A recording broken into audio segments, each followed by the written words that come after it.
सिक्किम के गैंगटॉक शहर में, जहाँ आज ये सत्संग में सभी ने इतने घंटों से और अभी भी इसके बाद भी जो सत्संग में हर एक के भाव श्रवण करने का एक मतलब, ये जो हर एक ने कहा कि इस जीवन में हमें भक्ति की बुनियाद पे अपनी सारी जिम्मेवारियों को भी निभाना है, हर समय भक्ति भी करनी है और समाज में भी एक अपना असर इस तरह हो कि हम पहले जहाँ अपने ऊपर सुधार का भाव लिए हुए खुद को सुधारते चले जाएं, वहीं साथ में एक प्रभाव समाज पे भी इस तरह रहे भक्तों का शुरू से ही कि अपना भी कल्याण है, औरों का भी कल्याण है। कोई भी काम भक्त किसी भी समय एक सेल्फिश होके सिर्फ अपने लिए नहीं करते। भक्तों को तो यही मन में होता है कि हर एक के दिल में ठंडक पहुँचे, हर एक के दिल में एक आराम हो, हर किसी के लिए एक भाव शुद्ध, हर एक कोई परमात्मा का ही रूप तो बहुत ही पूजनीय। किसी को भी भक्तों ने कभी चोट नहीं पहुंचाई और हमेशा भाव मन के ऐसे ही रहे कि अगर किसी को किसी तरह का दुख तकलीफ है भी तो कैसे वो दूर की जाए। और सबसे बड़ा जो परोपकार भक्तों का रहता है वो यही रहता है कि परमात्मा हमारे जीवन में आया है, हर एक के जीवन में आए। जो अभी तक इस परमात्मा को देखे नहीं है, जिन्होंने अभी तक ब्रह्म ज्ञान नहीं लिया, वो भी कैसे अपने जीवन में एक रोशनी हर समय की ला सकते हैं। क्योंकि ये टेम्पररी अगर हम बात करते हैं तो कोई भी चीज़ हमें कुछ देर के लिए, अगर अभी डे टाइम है तो कुछ घंटों बाद अंधेरा हो जाएगा, नाइट हो जाएगी। तो ये रोशनी इस तरह तो दिख रहा है अभी सब कुछ, पर ये हमेशा की नहीं है। पर जो परमात्मा है ये सच है, ये ट्रूथ है, ये ओमनी प्रेजेंट, ये निराकार, ये हर समय की सच्चाई है, हर समय की रोशनी है। भक्तों ने यही समझाया है कि जितना ज़्यादा इस परमात्मा के साथ मन को जोड़ेंगे, इसके एहसास में रहेंगे, हर काम में इसको शामिल करेंगे, तो फिर एक ये मन डामाडोल नहीं होता, मन में कोई उदासी कोई खुशी के भाव अपना प्रभाव असर नहीं छोड़ते। क्योंकि प्राथमिकता इस मन ने परमात्मा को बना लिया है और फिर ये प्रायोरिटी बेस जब इस परमात्मा को ही हर समय दिमाग में दिल में रखते हैं तो बाकी चीज़ों का असर उस तरह नहीं होता कि कोई अगर बिजनेस में नुकसान है तो एक डिप्रेशन की ओर मन जा रहा है, या फिर कुछ इतनी उपलब्धि मिल गई, अचीवमेंट मिल गई कि इतनी खुशी कि औरों के बारे में फिर सोचना ही छोड़ दिया, खुद में इतनी ईगो ले आए, एक अपने आप को बहुत ही इम्पोर्टेंट बना दिया। तो बात वही कि कैसे हर एक में जहाँ हर किसी ने इस परमात्मा को देखना है, हर एक के अंदर वो कैपेसिटी है, वो पोटेंशियल है कि कैसे इस परमात्मा के सारे गुण, हम चाहे एक मनुष्य के शरीर में हैं पर परमात्मा जैसे दैवीय गुणों से हम युक्त हो सकते हैं, ह्यूमन वैल्यूज से युक्त हो सकते हैं। ये मन में कंपैशन, काइंडनेस, दया, क्षमाशील होना, एक मन में प्यार का भाव, प्रेम का भाव, ये लव, ये सरेंडर, ये ब्रॉड माइंडेड होना, हर एक को एक्सेप्ट करना, हर किसी के लिए वही भाव हो कि ये इंसान से बहुत कुछ हमें सीखने को मिल सकता है। दिल कारण ना ढूंढे कि कैसे किसी से भी नफरत की जाए, हर किसी से फिर वही बात जो अभी सत्संग में भी हम सुन रहे थे कि ये एकत्व जब इस्टेब्लिश हो जाता है, ये वननेस स्थापित हो जाता है,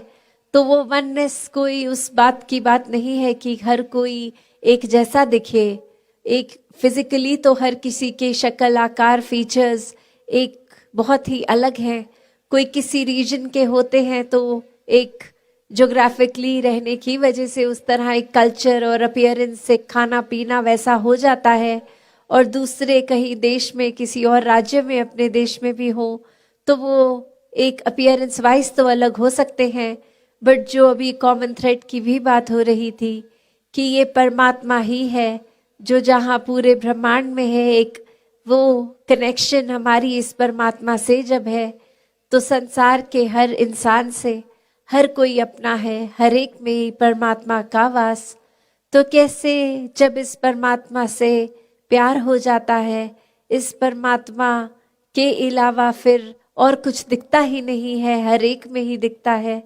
तो फिर ये भाव वही आ जाते हैं कि ये संसार बहुत ही सुंदर है, हर किसी में बहुत कुछ सीखने के लिए है, और किसी की फिर बात दिल पे चोट नहीं देती, क्योंकि फिर वही लगता है कि कोई वजह होगी, किसी का दिन अच्छा नहीं जा रहा होगा, शायद किसी की तबीयत नहीं ठीक की, इतनी इरिटेशन हो रही है, इतना तंग हो रहे हैं कि कुछ खराब हमें बोल रहे हैं। तो बात वही कि हर किसी के अंदर जब ये परमात्मा दिखता है तो एक अच्छाइयों को ही भक्त उठाते हैं, किसी की कमियों को इस तरह संसार के आगे नहीं उछालते। एक दिल में अगर वाकई ही एक कंसर्न है उस इंसान के लिए, तो उस इंसान को डायरेक्टली जाके उसके पीठ पीछे एक बैक बाइटिंग नहीं, उसको सामने जाकर बोला जाता है कि ये जो आपने बात कही वो ठीक नहीं थी, इसमें अगर आप सुधार कर लें तो वाकई ही आपका सुधार हो जाएगा, अगर आप अपने थोड़ा बिहेवियरल चेंज लेके आएंगे। और फिर संत यही समझाते हैं कि बिहेवियरल चेंजेस तो टेम्पररी फिर भी हो सकते हैं, कुछ देर की लर्निंग के लिए हो सकते हैं, फिर कभी और ये बिहेवियर वापस हो सकता है अग्रेसिव, एंग्री। तो फिर कैसे हर समय के लिए एक मन को शांत रखना है, शीतल रखना है, मन में सहजता रखनी है, मन में सुकून का भाव रखना है, तो इस परमात्मा से ही जुड़ना होगा, क्योंकि इस परमात्मा को दिल में बसाएंगे तो मन में ये सारे इमोशंस ठीक तरह से काम आएंगे। जैसे एक आग का एग्जाम्पल होता है फायर का, तो उसका काम तो जलाना है, पर कैसे हम अगर वो आग के ऊपर कोई तवा रख देते हैं तो वो उसको रोटी बनाने के भी फिर वो आग ही काम आती है। वो हीट अगर बहुत ठंडा दिन है तो कैसे एक फायर प्लेस में डाल देते हैं, एक बॉन फायर करके, उससे हमें आराम ही मिलता है। तो कैसे ये जहाँ एक गुस्से की, एक एंगर की भी बात है, उसको भी अगर चैनलाइज किया जाए ठीक तरह से तो सारे ही मन के इमोशंस ये बहुत ही उपयोगी भी हो जाते हैं। हमेशा सिर्फ एक नुकसान का ही नहीं इमोशन एक रास्ता लेता, तो कैसे अपने आप को अगर सही तरीके से रखना है, सही रास्ते पे रखना है, सही सोच, सही दिल के भाव, सही बातचीत के लिए वो शब्दों का प्रयोग मन में हर एक को एक आराम देने के भाव से किया जाए, तो फिर एक सामने वाले का भी हम वो सुधार कर लेते हैं। शुरुआत चाहे अपने आप से ही करनी है, पर फिर भी अगर किसी की कोई एक बात ठीक नहीं तो उसको बहुत आराम से कन्वे करके एक वो अटेन जो करना है, जो अचीव करना है, वो चेंज भी सामने वाले में दिखेगा। तो कैसे हर एक के लिए संतों ने हमेशा एक बहुत ही दिल से एक प्रयत्न किया कि जहाँ ये आत्मा का कल्याण हो, ये आत्मा का इस परमात्मा से मिलन होता है, तो एक वाकई ही ये जो हम हर जगह सुनते आए हैं कि ये इतनी योनियों के बाद मनुष्य योनि भी मिली और अब इस मनुष्य योनि में ही जीते जी इस परमात्मा की प्राप्ति है। और अगर कोई उस आइडियोलॉजी से सहमत नहीं भी है, सिर्फ इसी जीवन को अपनी फर्स्ट लाइफ की तरह भी देखें,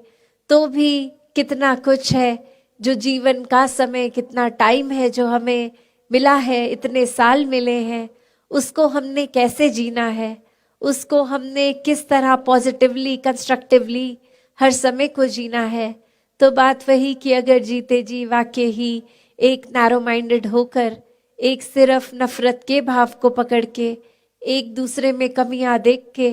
हर किसी को एक नीची दृष्टि से देखेंगे तो फिर वो जीवन के इतने साल बेकार ही चले जाएंगे। तो तभी इस जीवन को जीते जी जब इस परमात्मा से जुड़ जाए, तो भले ही वो किसी को मोक्ष मुक्ति में यकीन हो ना हो, पर वो जीने के समय भी एक ब्रह्म ज्ञान से जुड़ के, इस परमात्मा से जुड़ के अगर दिल को रखेंगे, तो ये सारे साल भी जीवन के भक्ति में आराम से, सहजता से एक बहुत ही सफल जीवन जिया जा सकेगा। फिर अपनी रिस्पॉन्सिबिलिटीज को भी बहुत ही एक एफर्टलेसली निभाया जाता है, क्योंकि घर में प्यार और वो कोएग्जिस्टेंस का माहौल होगा। वो अपने समाज में हर किसी से इंटरैक्ट करते हुए हम हर किसी को कंफर्ट ही देंगे, आराम देंगे। तो ऐसे ही जीवन को जहाँ भक्तों ने हर समय जीना सिखाया है, वही एक अपने जीवन में संसार के प्रति भी भाव अपने आप को मिटा कर रखने वाले, कि अगर हमारा कोई भी काम हो उसको एनालाइज करके कि ये काम क्या हमारे लिए या और किसी के लिए नुकसान करेगा, तो ऐसा काम करना ज़रूरी नहीं है। वो काम ना ही किया जाए तो ठीक है। चाहे वो फिर अपनी एक स्पिरिचुअल ग्रोथ की बात हो, या फिजिकल हेल्थ की बात हो, या आसपास एक कूड़ा कचरा फैलाने की बात हो, हर एक एस्पेक्ट में अगर देखा जाए, जब हर चीज में परमात्मा को देखेंगे तो एक हर चीज का सदुपयोग ही होगा। एक हम पॉजिटिवली चीजों को यूज करेंगे, मिसयूज नहीं करेंगे, तो फिर किसी के मन के इमोशंस के साथ भी वो खेलवाड़ नहीं होगा। तो दातार हर एक पे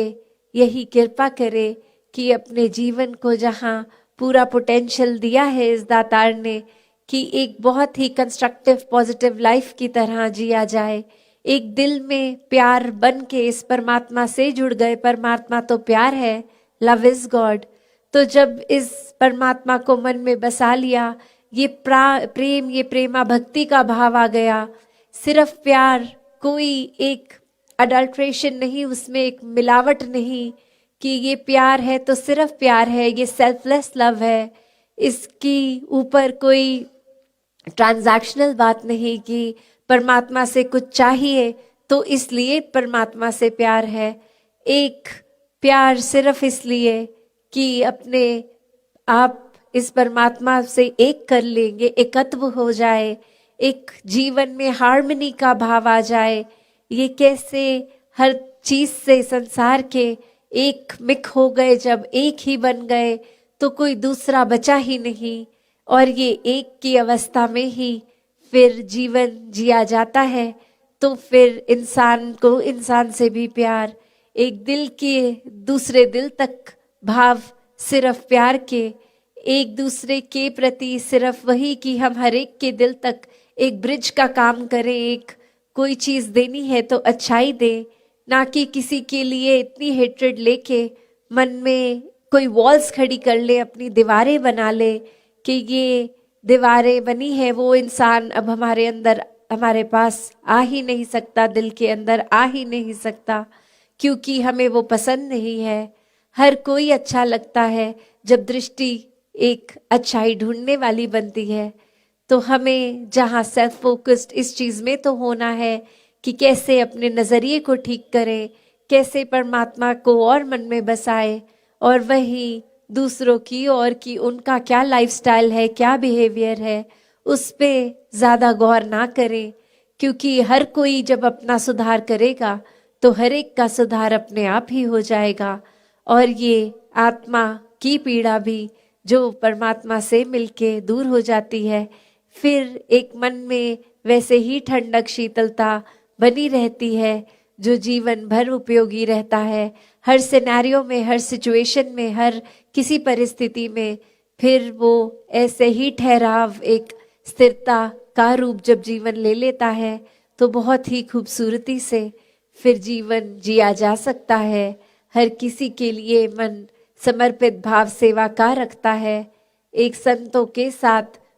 हमेशा संतों की अच्छी बातें सुनकर अपने जीवन को ठीक से चैनलाइज करके ये सत्संग रूपी एक जो टूल है इसको भी हम अच्छी तरह एक दिल से करें। एक सिर्फ भाव मन का ये ना हो कि कुछ घंटे बैठे और जाएं, पर यही भाव कि क्या कहा जा रहा है, जीवन में क्या चेंजेस हम ला सकते हैं सिर्फ संतों के साथ वो टाइम स्पेंड करके ही। एक मन से सुमिरन का भाव इस परमात्मा के लिए कि ये जब दिल का कनेक्शन इस परमात्मा से बन गया तो सोच भी फिर इसी के अनुसार बनेगी, हमारी बातें भी, हमारे कर्म भी, हर चीज में फिर ये सुमिरन भी उपयोगी रहता है। तो दातार हर किसी पे कृपा करे कि ऐसे ही सेवा सुमिरन सत्संग करते हुए इस निराकार से जुड़ के एक दूसरे को